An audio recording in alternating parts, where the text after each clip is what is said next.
meets the eye. Autobots wage their battle to destroy the evil forces of the Decepticons, the Transformers. Robots in disguise. The Transformers. More than meets the eye. The Transformers. Welcome to another week of Midlife OneUp, everybody. My name is Rob. And I'm Matt. All right. And this week, we're going to talk about a few things. A few of the things I want to talk about this week are Square Enix revealing that they are looking, not that they're going to confirm going to do it yet, but looking into using AI-generated voice acting in their games going forward, which, of course, as you can imagine, has raised some concerns in the gaming community. And also has some of the devs excited about, possibly making what they would call big AAA budget games for smaller budgets. And what games would be like without your favorite voice actor in them. Another thing we're going to talk about is what I feel is like a renaissance in the MMO genre lately. For a while there, MMOs were kind of slowly dying out, but it seems like we're experiencing a bit of a resurgence. What do you think, Matt? Yeah, absolutely. The resurgence of the MMOs I'm noticing a lot of, especially when I look into the when I turn Steam on to play my usual games. I see quite a few, just especially in the freebies. Even those, they're all over. Oh yeah, absolutely. When you look at the MMO genre, there's quite a few that are free to play. I have a few of them in my own library, of course, but let's see. Some of the free ones that are to play are, you have Destiny 2, which is an action MMO. Free to play up to a certain point. There's also, let's see, Lost Ark, right, which is free to play. Yeah. It's going strong. I know we only played it for a little bit, but that's actually going very strong. They release new content like almost every 6 to 8 weeks, and I tried to enjoy that. Really tried. It gets super buggy for me. are you thinking about First Descendant or Lost Ark? Lost Ark. Okay, Lost Ark. That's the one that's like top-down view, kind of like Diablo. Correct. Okay. So yeah, Lost Ark for me, not a problem, but yeah, still very strong going. Another free one would be like the First Descendant, Genshin Impact. These kind of free to play MMOs with like microtransactions to get them through are doing very well. But some of the old standbys are also doing amazingly well in the MMO genre, so we'll talk a little bit about that. So what do you want to talk about this week, Matt? Well, there's a couple of things that caught my eye as I was perusing through some different feeds and stuff. Other than the topics you had already mentioned, I know that their Epic 7 has had a pretty big update this week. They released another character, and he's Successor Taiyo. Pretty cool looking guy. This is another character I'm never going to get, which is fine. They've also have some in-game events with another 10 summons event per day. Also good to use. I would recommend checking that out. Yeah, so they have an extra summons event going on Epic 7 this week. Or this next couple weeks. I have noticed that. I personally don't really enjoy them that much because it's just, more of the free stuff. But if you're new to the game, they're a godsend. I know that when I was new to the game, those kind of events were amazing because you can get a lot of characters to round out your library. But for people like me and Matt, not that useful except to break down extras to get some more of the materials you need to level up some of the characters you already have and to evolve them. That's basically all I use it for now, but it's still a use. Something else I found that just kind of caught my eye was a different game. Was called Star Overdrive. Have you seen this? I have not seen this. Yeah, it's called Star Overdrive, and it was pretty interesting looking. It had a dude with a keytar and a surfboard, and I was like, what? So I clicked on it, and it visually looked really pretty. And it's supposed to be all open world, and I was impressed. I liked the art style. Yeah, I'm looking at it right now. It looks pretty good. It's available on Steam. Is this free game on Steam? I don't know if it's free or not. I think they're bringing it out on the Switch. On the Switch. Okay. Yeah, I see it on the Switch right here. It's on Steam too. So I watched the trailer for it, and it was actually pretty cool. And I don't know. I might look into it. I don't know. I don't know how much it's gonna be though. Due to the fact that it's gonna be brand new, there's gonna be some cost, I'm sure. Yeah. Yeah, I'm looking at it right now. They don't have a price on it yet, and it just is coming soon. So yeah, but it looks cool. I'm gonna put it to my wish list. I'll add it to my wish list so I can get notified. I saw Avatar 3 will be coming out, and I saw a picture on that, and just a picture for it. I thought that was pretty cool looking. I was not too aware of the Avatar 3. Yeah, it's a 3-picture deal. It was always a 3-picture deal. So Disney signed him to do three pictures, and he's only done 2. But this one was being filmed at the same time as the last one. So I'm excited about that one. Pandora felt the fire. The ashes of our fallen, our families, our homes burned to the ground.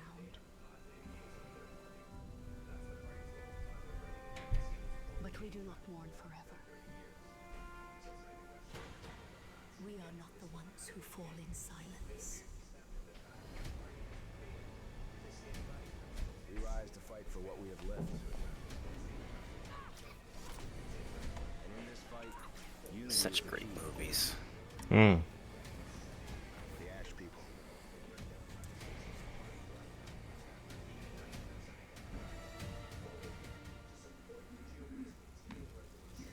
Their dignity and trust is what we need.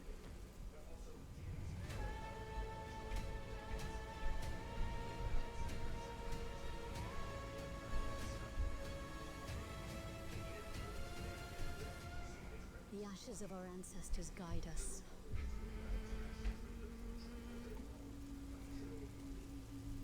So yeah, that caught my eye, and I remembered that there was going to be another one, but I hadn't seen a visual of what it was going to be like until just earlier this week. Yeah, I haven't seen any trailers until that. So that's pretty cool. That looks really good. Oh, the last thing that I thought it was a neat little fact. It was a little thing. I sent you this article. It was about Darth Vader and his armor. That in the comics now it's starting to explain this a little bit more though. But after he got defeated in, what was the name of that place? Mustafar. Yeah. Palpatine rebuilt him and said that his armor was now adequate. But that's it. Mm-hmm. So now they were explaining that when Vader would go out, it was a hindrance to him. Yeah. And he couldn't move as quickly as he would like to, and you would get in his way. But then he was sent out to fight this Jedi named Karak Infilay, I believe his name was. Okay. And it's a good thing I wrote that down, because there is no way I'm remembering that. Yeah. But he went to fight this guy, and basically Karak threw him off the mountain Okay. so bad that almost killed Darth Vader, and Darth Vader had to put himself back together to go back and then kill Karak. But after that, Anakin went to Palpatine and said, "You know what? Enough of this. I'm just gonna make my own armor." So after a while, Anakin just rebuilt all of himself and said, "Screw what Palpatine gave me." He modified his own parts. Yeah. Yeah, we see Luke doing that too in the New Hope trilogy, modifying his hand and changing it. We see Anakin doing that too earlier when he was still Anakin, and he lost his hand later on, and we see him modifying his hand. So shouldn't be anything new for him, but that's cool. Fun little article I read there. I sent it earlier, but Yeah. That was all I wanted to mention. Oh, that's cool stuff. It's cool stuff. And the comics, they go really into like the Darth Vader mythos and like how he, due to the fact that he wasn't as mobile and he couldn't summon Sith lightning because the fact that both his arms are mechanical, he actually developed that lightsaber throw technique to be able to do like a ranged attack where he would throw and guide his lightsaber while it was still activated to take people out. It's just one of the things he developed to be able to like stand in for like Sith lightning, since he couldn't do that without, you know, disabling himself every time he did it. Right. Oh, dang it. Gotta fix my arm again. Pretty much, yeah. On to the AI possibly being used. So basically, Square Enix revealed that they were looking into using AI to do a series of things, not just voice acting, but also create artistic or art assets in games using just AI. Which, of course, as you can imagine, made a lot of people feel some kind of way. Mostly because a lot of video game or gamers, we like the voice actors. Voice actors have their own following on social media and on the internet. When a voice actor is iconic and like it can breathe a whole new life into a character. And the idea, and I subscribe to this, but the idea that AI can do the same, it's just not realistic or even something that people want. People want that human touch. I mean, so much of a video game, and you can correct me if I'm wrong, but I feel like so much of a video game is already artificial, right? I mean, computer generated graphics, the storylines are usually fantastical and nothing based in reality. But the one thing that grounds the storyline and the IP is the voice acting, right? Oh, absolutely. That's definitely 100% agreeing on that. That's the voices, especially the main in-your-face voices. It's always best when it's generated by an actual person. Yeah, I mean, there's some iconic moments for me that I remember. The first moment you hear your character speak in Destiny 2 after Cade dies, not an AI actor, actual actor. That first moment, that just kind of made your blood freeze and the hair stand up on your arms. I got chills that Yeah. moment. I couldn't believe that actually happened. That was unbelievable. Worst jokes. Even worse timing. I wanted to laugh. I really did.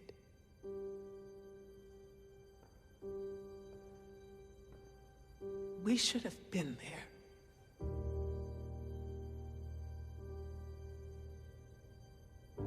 This is not your fault. This is on the head of Aldrin Sov. But if he thinks what he's done is the end, it's not. It's the beginning. We're going to fight him. Do you hear me? All of us. Every Titan, every Warlock, every Hunter. We will take the Reef by storm. And then, we will mount the head of that son of a bitch on his precious throne. For our fire team. For Cade. No, What did you say? we are not an army. We are not conquerors. We are guardians. We need to keep our eyes here. On our home, our people, the Traveler. The Reef was lost the moment it lost its queen. So if another Sov wants a stretch of lifeless rocks, let him have it. This is Cade we're talking about. For us to do nothing is Say it. cowardice.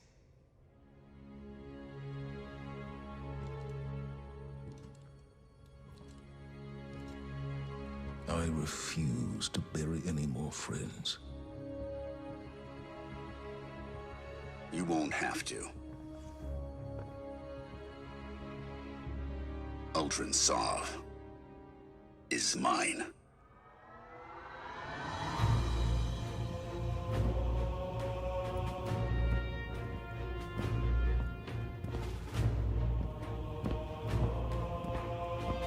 Yeah, it really was.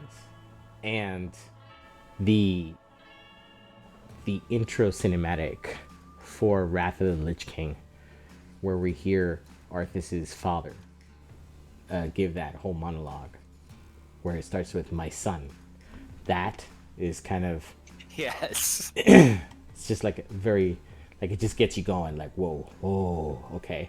For now, I'm kind of with people who think, please don't do that. I am on board with that. That's totally sure. Agreed. And as Go ahead. No, go ahead. You had mentioned, I don't know if you mentioned right now, but like the background voices and stuff like that, that's a different story. Yeah, absolutely. Yeah, there's plenty of places where you can use AI as filler. Like, do you really need to hire 32 voice actors just to fill in like background noise? You know, like crowd scenes or anything like that? No, absolutely not. Yeah, no, you don't need that. You can definitely go with AI. All right, so the next thing I want to talk about, and I know my transitions are amazing, people.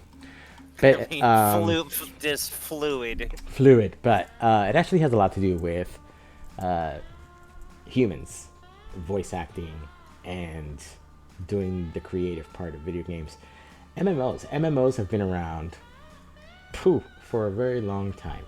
I remember being in my very early 20s and being into International Ragnarok Online, which was like one of the first MMOs I ever heard of at the time. Do you remember what I did when I first started playing World of Warcraft?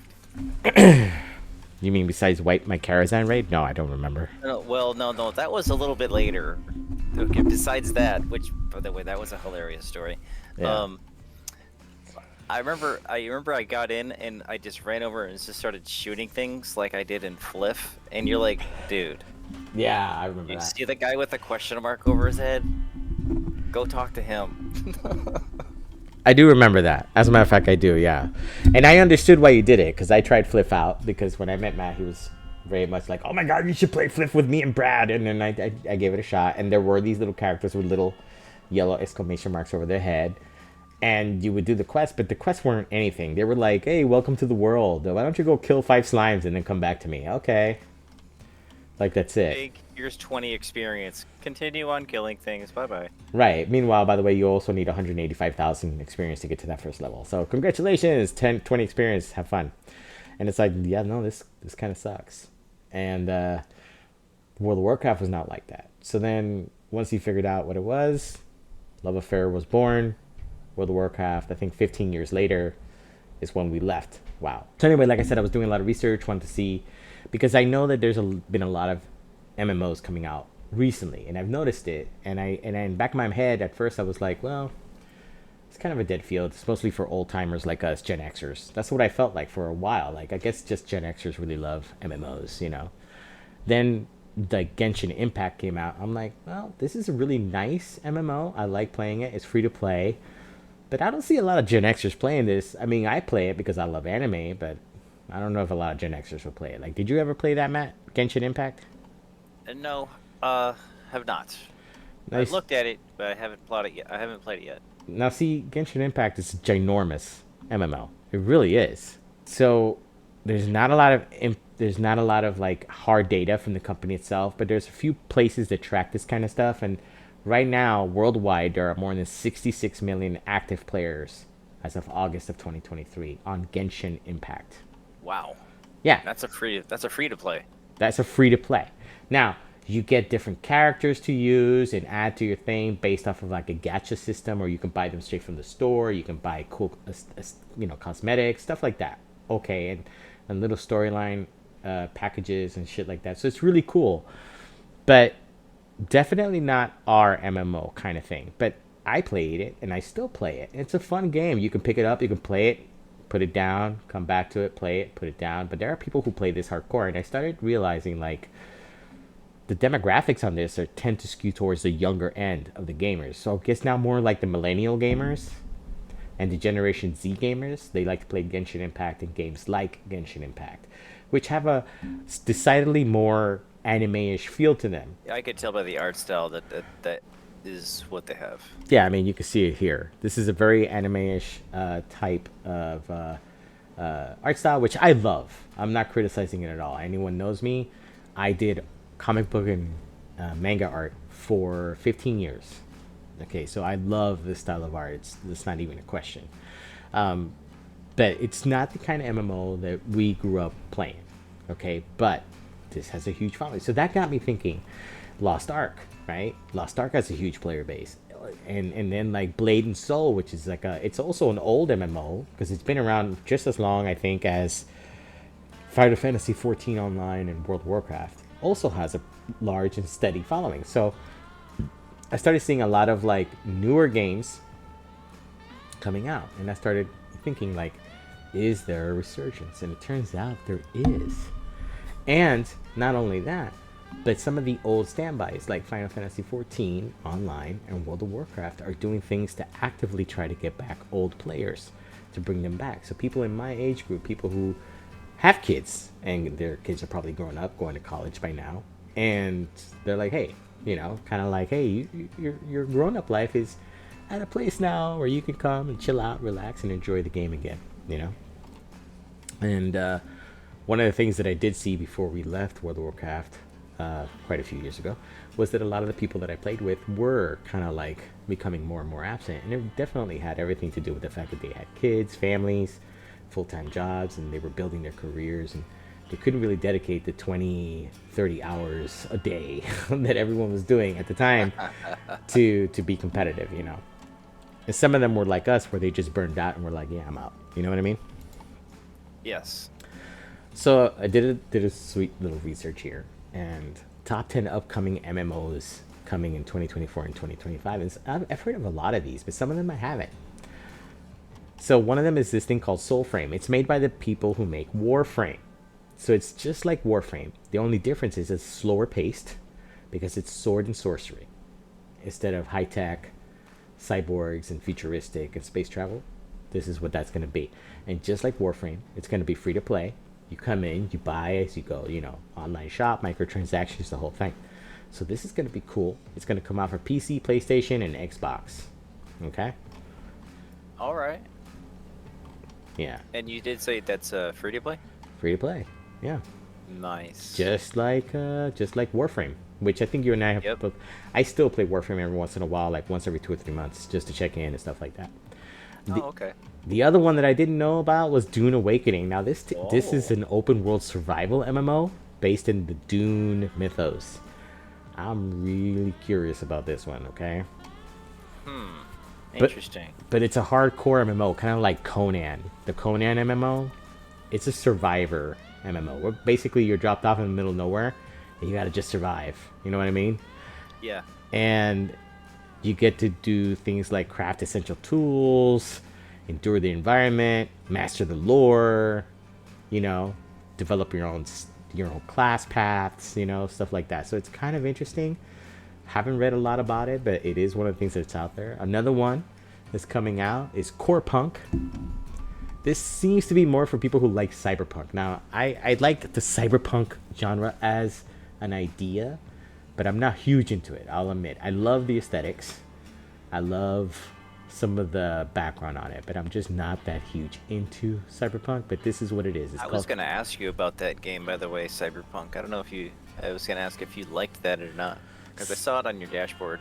Yeah, Cyberpunk 2077. Yeah, no, I love the hell out of it. I played as much as I've played Skyrim, you know, but I played a lot of Skyrim, okay?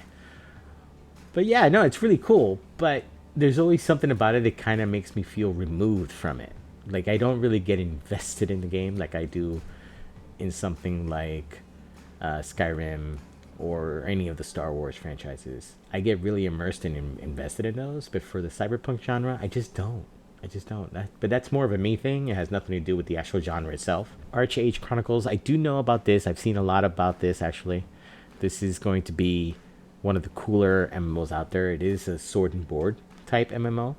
It has the Archage Chronicles class system. Includes familiar archetypes. So basically the standard archetypes you'll run to most MMOs. You know, knights, mages, warriors, rangers, blah, blah, blah. All right. Improved player housing and customization options. Player housing seems to be a trend.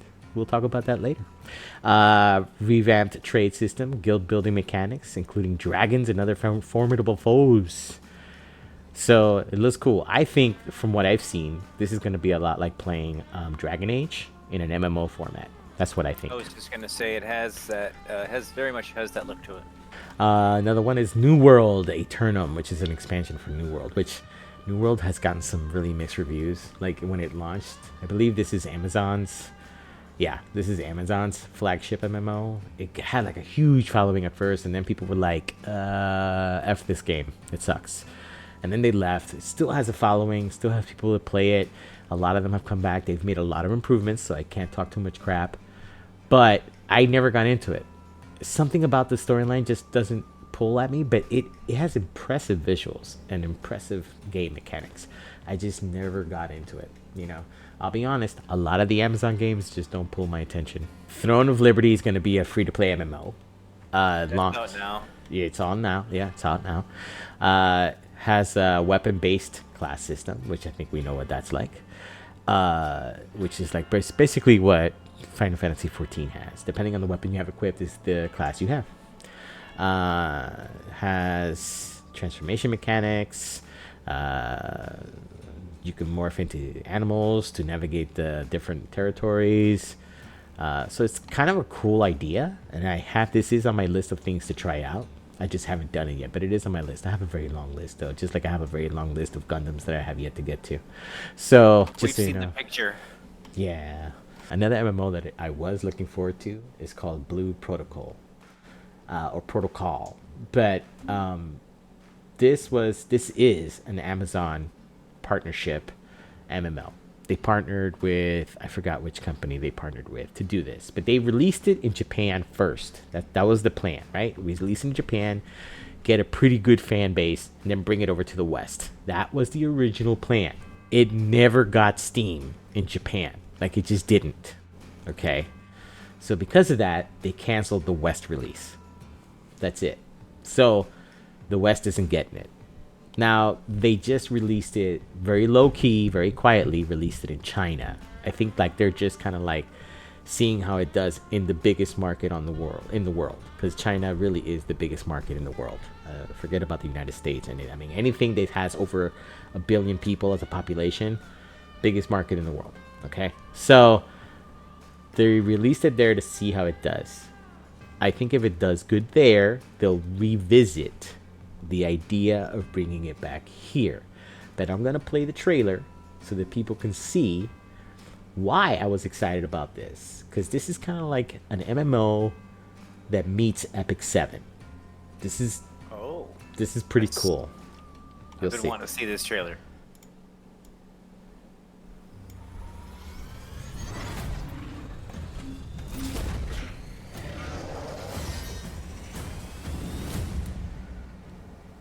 Do you remember what our world was before? Bandai. I saw that. Before the sundering.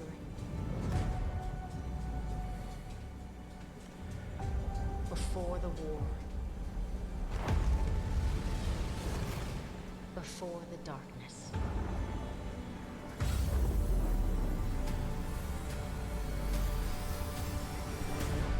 Do you remember? You will.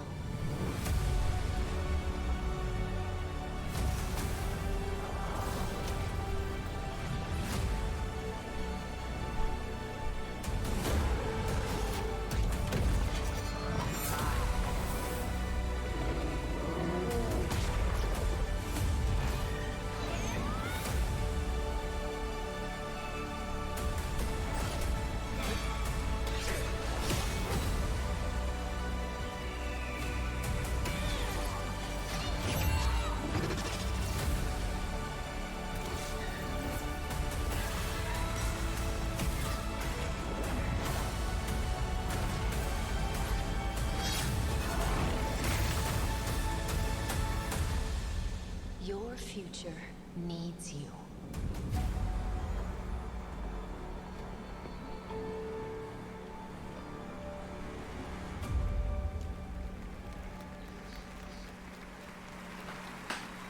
Now, part of the issue, as you can see, they revealed it in the Game Awards in 2022. It was supposed to come out in 2023. Production took too long.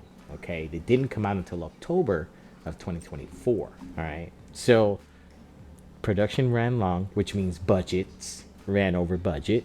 Okay, and then they released in Japan. Didn't do as good as they thought it would. So then they just shut it down. January, I think it was January 15th. They just shut it down, and that's when they released. Nope, not coming to the West, which is disappointing because I would think if you put that much money into something, release it on the West. What's the worst that can happen? You get another couple 100,000 users. It's not too bad. That's what I would think, but yeah. that's Yeah, so Bandai and Amazon decided to cut their losses. Sort of, that's what they said, but then they go ahead and release it real quiet, low key in China. So, we'll see. I pretty much like the art style on that. Very, very pretty. Yeah. The next thing I want to talk about are some changes that are coming out in World of Warcraft. Because my delve into MMOs made me look up World of Warcraft. And someone pointed out to me in a text message like, hey, I know you play Final Fantasy XIV. You may want to check out this article. So they showed me an article on player housing that's coming to World of Warcraft. Now, I know. Now, player housing is not really new-ish to World of Warcraft. They tried it once with garrisons, okay? You know, let's not even mention that word. I know. But see, garrisons were a disaster because they took a really great idea that on the face of it should have just been a simple thing like guild housing or player It had housing. my hopes up so high. I was so excited for it. I know, we all were. And player housing is a simple idea. Like all players wanted was a place to stash stuff, play house, like I do in Final Fantasy. Just play house. You just decorate the house. That's it. Invite your friends over and be like, yo, look at my cool house. Okay? That's all players wanted. Instead, they tried to make it this ginormous thing where, hey, you don't just have a house, bro. You have a fort, a garrison, and you can plant crops and summon heroes and blah, blah, blah. It was like a whole lot. But what wound up happening is they broke the community. Like, they broke the game. Because And the economy. And everything. They just broke the game with that stupid garrison. Yeah, they did. They broke the game. That's why I said they just broke the game. Why? Because every player became self-contained. You became self-contained. You did not need to go to a hub. You didn't need to go to an auction house. You just didn't. You just didn't. Everything you needed was in your garrison. You wanted to make gold? Farm up some stuff from your garrison, put it up on the auction house. Craft some stuff, put it up on the auction house. That's the only reason you would go. It wasn't to actually buy anything, it was to sell. It was the most ridiculous thing. What most people started doing to make gold during that expansion, I'm not even gonna lie, was buy game time tokens, which you can still do. You with real world money, you buy a game time token for 30 days of game time in game. You buy it, right? They send you a little medallion in game. Then you sell that medallion for a few thousand gold. And that's what people started doing to make money in World of Warcraft. Selling game time through the auction house system. Myself included. I would buy 1, 2, or 3 months worth of game time and I would just sell it on the auction house. It was a very quick way to make a few thousand gold. So the latest expansion in World of Warcraft is called the War Within. Okay? Now, originally, the trailer for this, I saw it in 2023. They just released it at a BlizzCon, and I honestly, by that point, I stopped watching BlizzCons. It was just something that came up on my feed. I saw the trailer, and the one thing I can never say Blizzard does wrong is storytelling. Blizzard does storytelling really well, okay? Like, exceptionally well. So they released this trailer, which I'll show, and it's an amazing trailer. And at the time, way back in 2023, I bought the game. It was a pre-order, but I bought it. I was like, well, I'll play it. Right? I totally forgot about it, though. This was way back in 2023. Oh, this is good. I remember this. Yeah.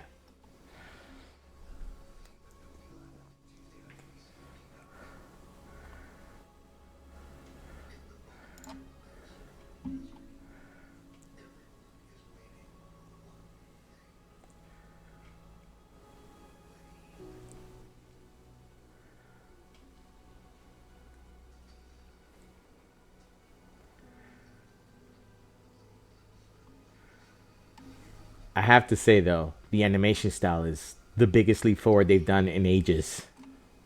It's unbelievable. Yeah. Yeah, it really is.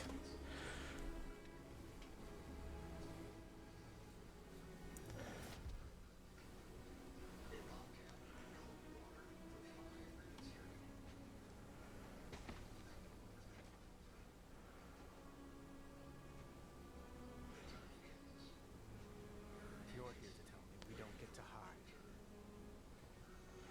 Is that it? You needed time. You stayed away. But time by itself heals nothing.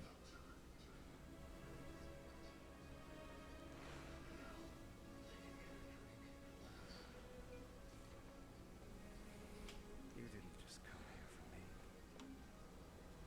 It's the visions. You've seen them.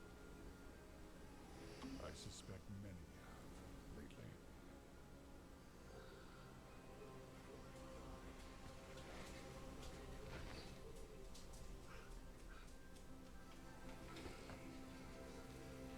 Something, someone, is calling out from the heart of the world. Like a voice from a dream.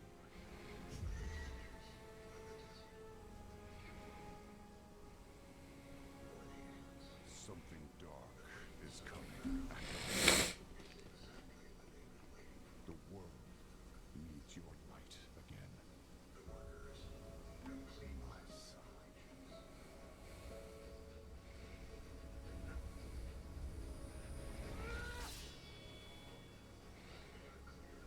I am not that person anymore.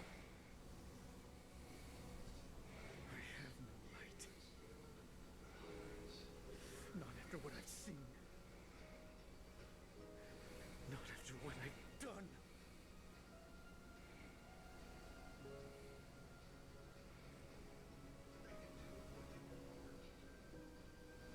You are not your past, Anduin.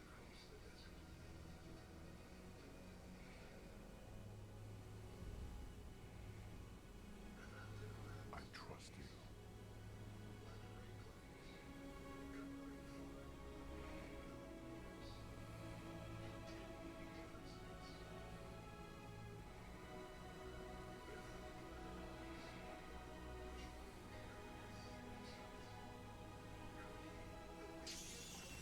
Hear me.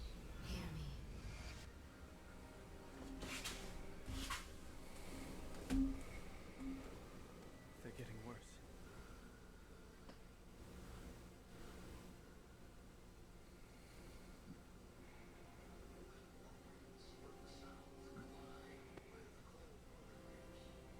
Look, whatever's coming, I'll stand with you. Of course I will. But we were drawn here by the voice. Who is it from? Who's calling out to us? I'm not sure yet.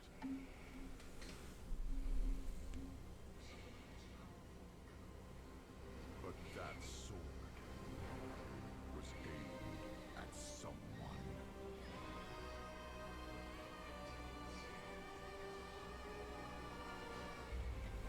Sheesh. Yeah.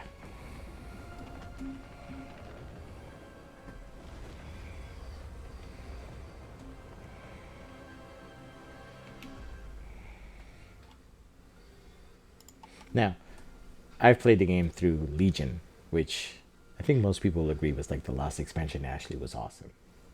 Same. In Legion, we find out that that sword is the sword of Sargeras, who's now dead, the evil titan. Before he died, he threw that sword at Azeroth, trying to kill Azeroth. He failed, obviously. We stopped him. But the sword's there, created a scar. That led to the next couple expansions, which I barely played Dragonflight didn't play any of Shadowlands. So I don't know what Anduin went through in that intervening time. But he must have gone through a lot of shit, because Anduin looks like 80 miles of bad road. He's got scars everywhere. He's all bruised up. He's got all kinds of healing things happening. Dude is hurt, right? And he looks less than happy in that animation there. Yeah, he looks less than pleased. He's a little unhinged. Okay. But it's fine. It looks like he's making a comeback. Thanks to Thrall, the big bad. Which, by the way, once again, voiced by Chris Metzen. Whom, for those of you who do know, I don't need to introduce, but for those of you who don't, Chris Metzen was part of the original development team for World of Warcraft, or for Warcraft, period. One of the original founders of Warcraft. And he retired back in 2016, which was just before or right around the time that all this craziness starts to happen inside the company, where it came out that like a lot of the top brass were just kind of turning a blind eye to a lot of sexual harassment and discrimination that was happening inside of Blizzard, which is bad enough considering that those developers at Blizzard constantly have to face crunch time and sleepless nights and stuff like that just to put the game out. So they wound up letting go of a lot of people. The company wound up scaling back, and that led to some less than stellar storytelling and animation styles, which I was impressed with. Like, Dragonflight had a very interesting animation style that I tried to get behind, but I'm kind of on the fence on it still. Okay. But it did introduce some really cool mechanics. Like, I love the flight mechanics that they introduced in Dragonflight, and the storyline pacing and stuff like that in Dragonflight was great. But the feature that attracted me to come back and check all this out is player housing, which, if you follow Matt and I, you know that Matt and I played Final Fantasy XIV online. And we've talked about our guild house and player housing on Final Fantasy XIV. We've talked about often, because we love our little guild house, and we love like decorating it and modeling it. It's all fun. But the thing is, like, it's a lottery system. Space is limited, so not everyone can have a house. But World of Warcraft has decided they're going to put out housing, and this is like what this is like the art for it. Now, this is supposed to come out winter of this year, and I'm really happy about this. yeah. So, as you can see, lots of different stylings you can do. Boundless self-expression, deeply social, long-lasting journey. Okay. Zoning in. We've seen a lot of discussion. Expected where place will be have to have housing. We decided early on that there would be 2 housing zones, one for Alliance, one for Horde. Having too many housing zones conflicts with the second pillar of designing a feature that is deeply social. In a world where players can live in many different zones, they become increasingly spread out, and even with aggressive sharding, the chance of seeing other players, much less interacting with them, drops quickly, which is true. Like, we barely see people in the housing areas. We know they're there because their houses are decorated and you see them, but we barely see the actual people in Final Fantasy XIV. That is true. We used to have the people that lived right next to us every once in a while. I mean, we would see them probably the most of anybody. Yeah. They would even drop in and say hey to us, but I think they've been gone for a long time now. Long time. But here's where it gets interesting. A home for everyone. As a part of our focus on white adoption, we wanted to ensure the housing is available to everyone. If you want a house, you can have a house. No exorbitant requirements or high purchase costs. No lotteries. Shots fired. And no onerous upkeep. If your subscription lapses, don't worry, your house won't get repossessed. Shot 2 fired. More I was just going to say that. Your houses are also shared amongst your warband, with your different characters being able to come and go as you see fit from your house. So if your orc character can hang out in your alliance house without a problem. Oh, that's cool. Housing rewards are also shared across your warband, so you'll be able to use your decor collection no matter which character earns it. Furthermore, it's not just warbands that cross factional lines, but friendships as well. So you'll be able to live in or visit your friend's house or guildmates' houses and their neighborhoods with minimal restrictions regarding faction. For example, while it's not possible for your human character to buy a house in the Horde Zone, your troll character in the same warband can, and then your human can use it as if it was their own. How's that? How's that? That's kind of cool. So it doesn't really matter if you want a Horde or Alliance house. You just have to have one Alliance or one Horde character and just choose the zone you want. And that's the one you get. There you go. Yep. Here we go. Before we go, we want to mention the concept of neighborhoods as a small tease. Houses are organized into roughly 50 plot neighborhoods, letting players live next to each other, work together, and share in the rewards of being part of the neighborhood. Neighborhoods are instant, but crucially also persistent, so your neighbors can be your neighbors for years to come, or until one of you moves. Neighborhoods also come in two flavors: public neighborhoods, which the game servers are responsible for creating as needed and maintaining, and private neighborhoods created by groups of friends or guilds to inhabit, progress, and customize together. So while an individual player can have a house, a community can have a neighborhood. So if your whole guild wants to have a neighborhood where it's just your guild and all the members of your guild, you can. That's interesting. It's an interesting idea, isn't it? Very interesting. And to show their commitment, they put out a second article for the interior design, where they get down to the nitty-gritty of how you can decor. And they showed in-game footage of the house. How's this? Does that look familiar to you? Yeah, that looks just like Final Fantasy setting a table. Mm-hmm. Yeah, sure does, doesn't it? Snap placements. Oh, look. You want to move the window that comes to the house, which we can't do in Final Fantasy, by the way. It's annoying as shit. Oh, that's just not right. Okay, how's that? Yeah, I think that's pretty damn cool. Or how about items being placed on a parent object?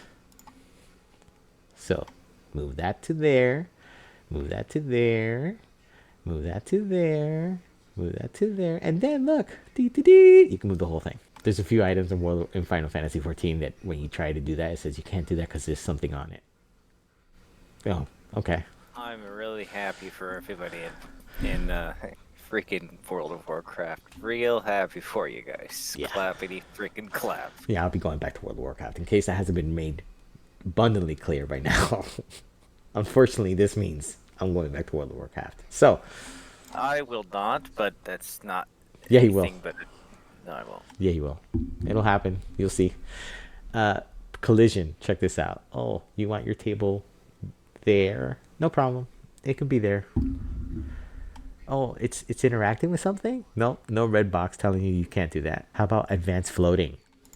Which is something you have to fool the FF14 system to do. Okay. You don't just want it on the floor. How about you want it up here? Like a magical... Oh my gosh. Like a magical floating table. Let's do that. Let's do it. How about advanced rotation? Let's go real fancy with it. Check this out. Oh, you want your table to do something fancy? How about this? I like the sound effects, by the way. That adds. And then you can keep it like that, Matt. So if you want to give it a look like someone ransacked your house, you can. Fun house or something like that. Mm-hmm. And then this is something else they're doing here. Something called advanced mode. Look, shrink it, make it bigger, make it look like a giant ogre lives there. Want an end table instead of a giant dining table? You can shrink it. And nothing on the table shrinks. Did you see that the book and the goblet stayed the same size? Wait, do that again? Watch, look. See that? Oh yeah, sure enough. How's that?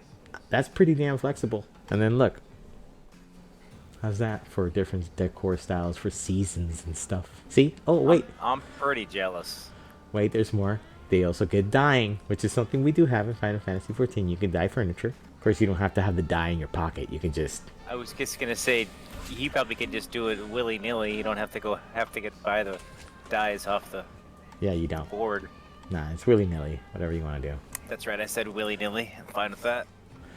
Yeah. That's not all though. Check it out. You can do a top-down view so you can see exactly how big you want to make your house. That's pretty big right there. How about that?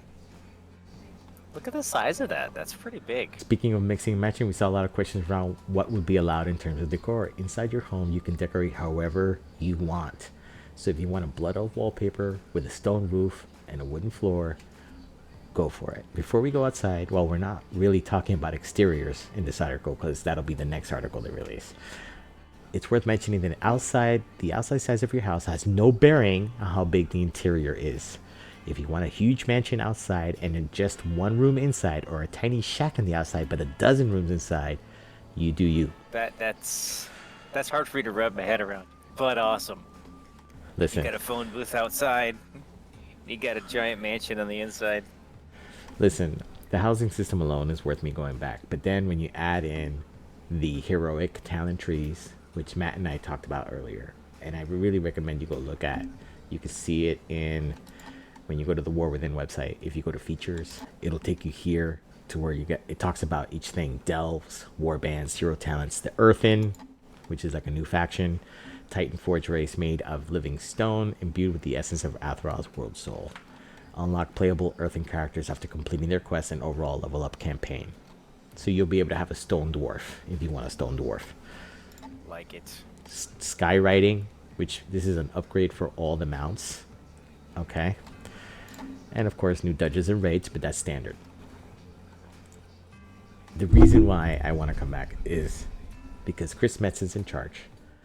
I do believe that he has the best interest in the game and the community at heart. The housing alone is like amazing, and there's no requirements for it, and you don't lose it. So if I decide, okay, I'm done with World of Warcraft for the next year, I can go back to Final Fantasy. I still have my house in Final Fantasy. I can come back 2 years later, and guess what? My house in World of Warcraft is still there. I don't have to worry about paying upkeep or logging in. When we were not playing Final Fantasy XIV online last year, I had to log in, once every 30 days at least, right? It's one of the reasons why I had to keep the subscription even though I wasn't playing. I had to keep the subscription because I had to be able to log in and then zone into the house and then log out. Even though I wasn't playing the game, I had to pay for the subscription. Yeah, that was back when I was doing the Mass Effect / Destiny 2 situation. Yeah, and it wasn't that you couldn't afford it. You could. It's just that you weren't into it. So you were doing Destiny because Destiny had some really cool content at the time. And you were doing Mass Effect because you realized that I was right all these years, and Mass Effect is an amazing game. So you were like, Right, yes. And I played through it 7 times. yeah, 7 times. And he did amazing at it, by the way. He loves that fucking game series. If they were still making Mass Effects, he'd be doing it. As a matter of fact, if they came out with a World of Mass Effect tomorrow, MMO, Oh my gosh, you just hit a nail on the head with that. you'd never see Matt again, not even for the podcast. He'd be like, dude, I would love to do a podcast. However, I have Mass Effect to get to. Yeah. He'd be like, I'll be with you in spirit.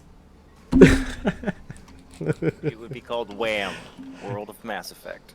Pretty much, yes. Next week, we'll cover Matt's reception to my thing where I said I'm going back to World of Warcraft. And we'll talk about how he feels about that next week, because I'm pretty sure he doesn't like that.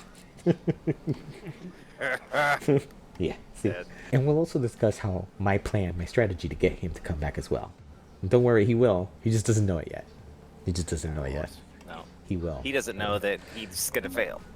Yeah, I'm not gonna fail. Spoilers! I'm not gonna fail. Alright, until next time, next week. My name is Rob. And I'm Matt, you're gonna fail.